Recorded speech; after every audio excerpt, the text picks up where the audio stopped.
Just when you feel like you are on top of life, when you feel like everything is going your way, something comes along and changes everything. It could be a relationship ending, a health crisis, your beloved dog dying, or you could crash your car or lose your wallet, or you have a bad day at the office. All of a sudden, that joy, the energy you have for life is taken away from you, and instead of living in the moment and experiencing the gift of life, you experience the valley of life, darkness, distress, and sometimes despair.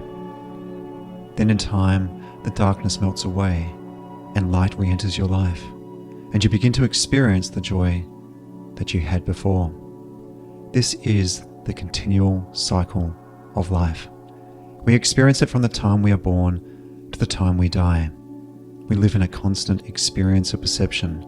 For a time, we perceive things to be joyful, happy, and we experience contentment. Then, as the cycle changes, we experience sadness, unhappiness, longing for good times again. This cycle plays out continually in our lives. It's part of the human condition that we all share in.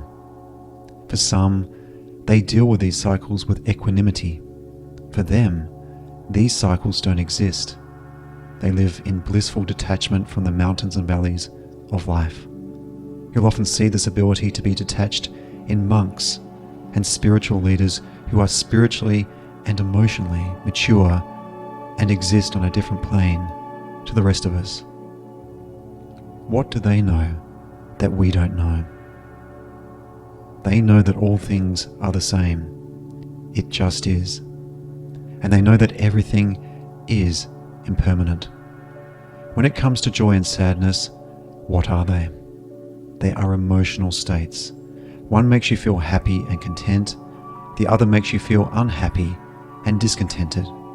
They are the opposites of the same coin, an emotional state. They are both an emotional state and therefore the same thing. Can you control your emotional state? Maybe, but it would take many, many years of meditation and mindfulness practice all the time to escape this predisposition that we all have. This is the realm of very experienced monks and spiritual guides. A better way of approaching this is instead through something I mentioned before, the experience of perception. If you take a mountain, for example, and get two people to look at the same mountain, it's unlikely they will see the same thing. One may see a beautiful mountain that fills them with awe. Another may see a tall mountain that fills them with dread at the idea of going across it. But the mountain itself is one thing. It's a physical object. It's not awe. It's not dread. It just is. It is what it is. The beautiful mountain and the dreaded mountain are all about perception. And this process for everyone is the same. The outcome of what our perceptions may tell us could be different. But the process of perception is the same for everyone. We take something and we give it internal meaning. Whether that meaning is happiness or unhappiness depends on how your perception of things is made up. But the wise sages of this world know that perception is an illusion. The mountain is the mountain. It's not happiness. It's not sadness. It just is a mountain.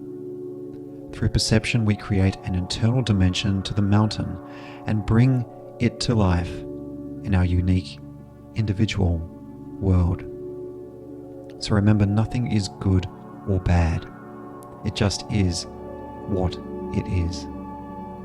The second wisdom that wise sages of this world know is impermanence. Nothing lasts forever. Everything passes. The same goes for the mountain. The mountain exists today. Tomorrow, it could be gone. It might turn into a volcano and explode. It might be hit by an asteroid, or an earthquake could happen and the mountain is destroyed. The mountain is not guaranteed to be around tomorrow. Just because it does happen to exist when we actually experience tomorrow as today gives us a false sense of security that the mountain will always be there when we wake up. But that's simply not true. Nothing is guaranteed in life. There is no certainty. And although we strive to find security in this world, which understandably we feel is important, you need to understand this. There is no permanence in this world. Every day you wake up and you are different from yesterday. You will never be the same as you were yesterday, and you will never be the same as you are today or will be tomorrow. You have probably heard that expression, change is a constant. It's true. Change is a constant, and to be truly content, like those who are more evolved, we must accept this. So how does sameness and impermanence relate to suffering? So let's say you're having a stressful day, but it didn't start that way. You woke up in the morning, the sun was shining, and you felt happy and joyful at the prospect of another day of life. You start your working day full of optimism and excitement at the day ahead. You greet your teammates and feel inspired to be working. Then as you check your emails, you read an email and it tells you that work you had planned to complete in 2 weeks' time needs to be completed today instead. Immediately, all of that joy and happiness you have departs you in an instant. Instead, you begin to feel your heart thumping. Your breathing becomes faster. The tranquility you had is replaced by fear and panic. You aren't prepared for this. Thoughts begin to rush into your mind. How am I going to get this done? There's no way I can get 2 more weeks worth of work done today. I'm going to fail at this. My boss is going to think I'm unsuitable for this role. Everyone will think I'm an imposter.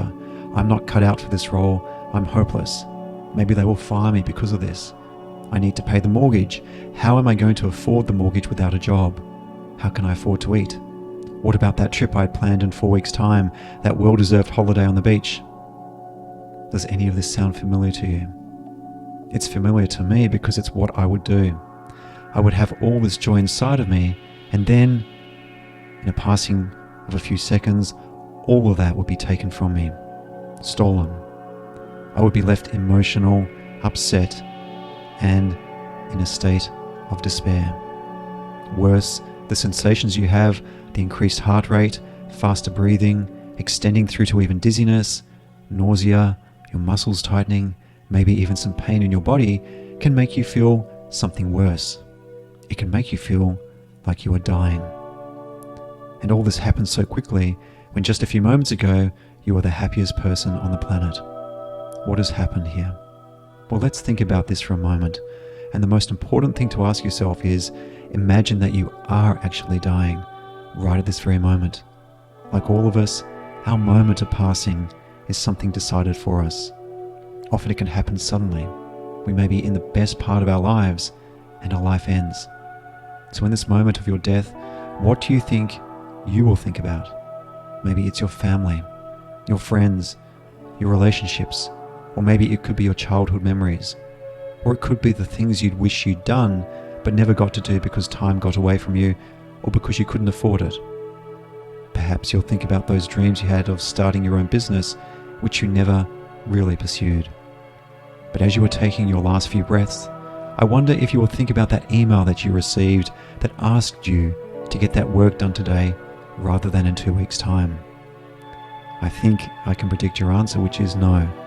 As you are taking those last few breaths of life, as you enjoy those last few moments of life as you've experienced it, that email will no longer matter. I doubt you will even think very much about your work and all those long hours doing things like delivering projects and serving angry customers that really didn't matter at all. Remember, everything is impermanent. Projects come and go. There will be more projects to come that will replace all those years of work you put in. Angry customers are guaranteed. Today's angry customers may be tomorrow's happy customers, and so the cycle continues on and on. If you were to die at this moment, would all of the suffering of reading that email and agonizing over your ability to do your job really even matter? How we respond to things is about our perception of things. And those moments that we perceive things to be a valley in our life, it's important to realize that it's just a perception and our way of applying meaning to something that just is. The request to deliver something today is no different to delivering something in 2 weeks. It just is. What makes this a terrible situation is our desire to give this moment some meaning. Imagine if there were 2 versions of you, the optimistic, hopeful version of you, and then the other version is the pessimistic, dark version of you. When presented with that email, what would the optimistic, hopeful version of you say? They would probably say, "Great, this is an opportunity for me to test out my resilience and see what I can get done today. I know that it's unrealistic for me to deliver what is 2 weeks worth of work in 1 day. So I will be bold and courageous to tell my boss that. But I will also demonstrate what I am capable of and give it my best shot." Then, as you probably already know, the pessimistic, dark version of you might say, "This is terrible. This is a disaster. And you are going to fail because there's no way you can do 2 weeks worth of work in 1 day. You are going to get fired." Both are about perception. The perception of an email, the perception of a situation that in reality is neither good or bad.